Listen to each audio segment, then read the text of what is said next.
گفتوگوی زیاترەکەی لەسەران پرسە بەڕێز ئەردەڵان فەرەجی کادری کۆمەڵەی شۆڕژێڕی کوردستانی ئێران لە ستۆکهۆڵم لە ڕێگەی سکایپۆ لەگەڵماندایە. بەڕێز ئەردەڵان فەرەجی سڵاوتان لێبێتۆم، کاتتان باش.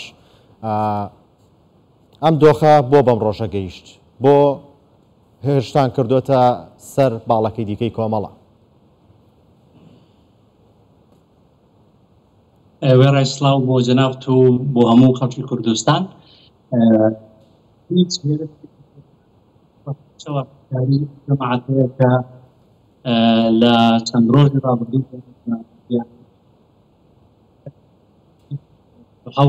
هەڵیان کوتاوەتە سەر ماڵی کاک عومەر ئیلخانی زادە.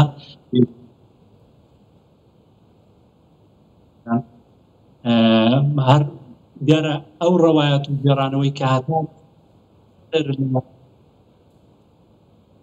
باز دەکرێت لە ڕاستیەوە بە تایبەتی کە لەلایەن و جەماعەت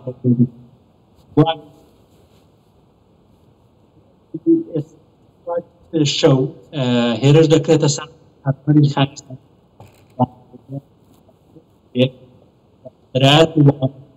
و ڕێنمایی کاک عومەر زادە کە بە پاسەوەی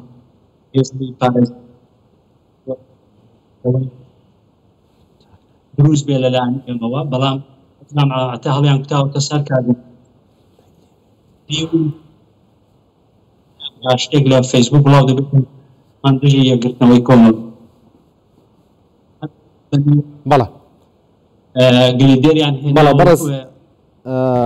بەڕێز ئەردەڵان فەرەجی ببوورە کەمێک ڕاتەگرم گرفتێک لە گەیشتنی دەنگی تۆ هەیە، بۆی کێشە لە گەیشتنی دەنگی تۆ چارەسەر بێت. هەم من تێبگەم هەم خەڵک تێبگەن لەوەی کە ئێوە باسی چیەکەن. سەر لە بەیانی ئەمڕۆ هەردوو باڵی کۆمەڵە پێکدادان لە نێوانیاندا ڕوویدا و هەر لایەکیانەوەی دیکەیان تۆمەت بارەکات بە دروستبوونی ئەم دۆخە. ئەم دوو لایەنە لە ساڵی 2022 دوایی نزیکەی 15 ساڵێک دابڕان، جارێکی دیکە بڕیاراندا یەک بگرنەوە و بە یەک ئامانج بۆ بە یەک شێواز و بە یەک ڕێگە شۆڕشکەن، بەڵام ئەمڕۆ پێکدادانی چەکداری لە نێوانیاندا ڕوویدا و هەر یەکەیان لێ خاتە ئەستۆی دیکە. دامانی کۆمیتەی ناوەندی کۆمەڵی زەحمەتکێشان دەڵێن ئێمە با ڕێکەوتنەکە ڕازی نین کە لە ماوەی ڕابردوودا کراوە، لە بۆی بۆ پێی کە ڕێکەوتنەکە جێبەجێ نەکراوە، هەروەها بڕیار بە کۆنگرە بکرێت، کۆنگرە نەکراوە، بۆیە ئێمە بە ڕێکەوتنەکە ڕازی نین و دەمانەوێتەوە ڕێکەوتنە هەڵوەشێت و جارێکی دیکە جیابینەوە.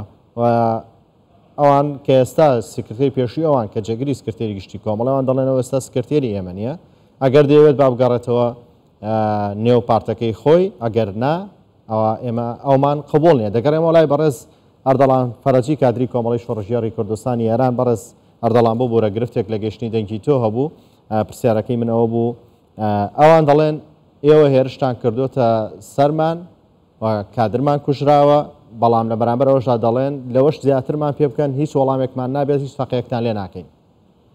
من لە جەنابەت دەپرسم بۆ بە حەکەم لە بێت و سکرتێری هەڵی بکات ئەمە هێرشیان کردوتە سەر ئەمە کاردا زۆر ناخۆش بوو، بەڵام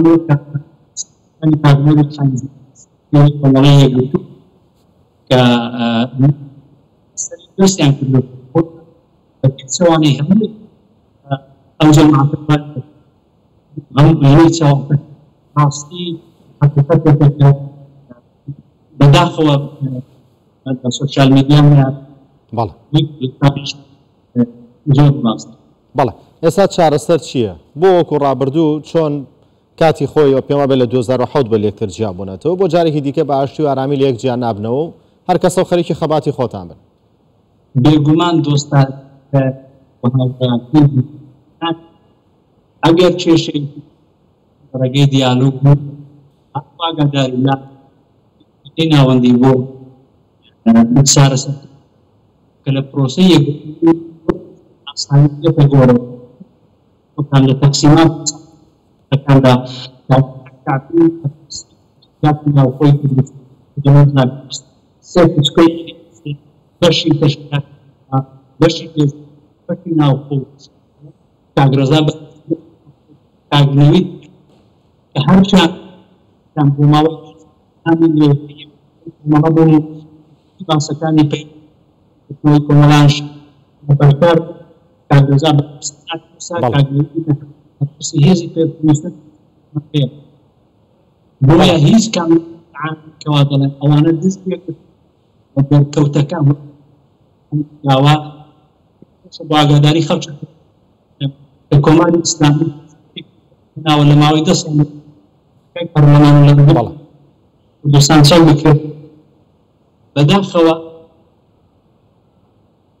بەڵێ بەڕێزەر بەڵێ کۆماری ئیسلامی بێ قازان دەکەوە بە سەر کۆمەڵی کوردستان. بەڵێ بەڕێزەر دەڵان فەرەجی کادری کۆمەڵی شۆڕەژیاری کوردستانی ئێران لە ستۆکۆڵمە لەگەڵماندا بووی. سپاس بۆ بەڕێستان.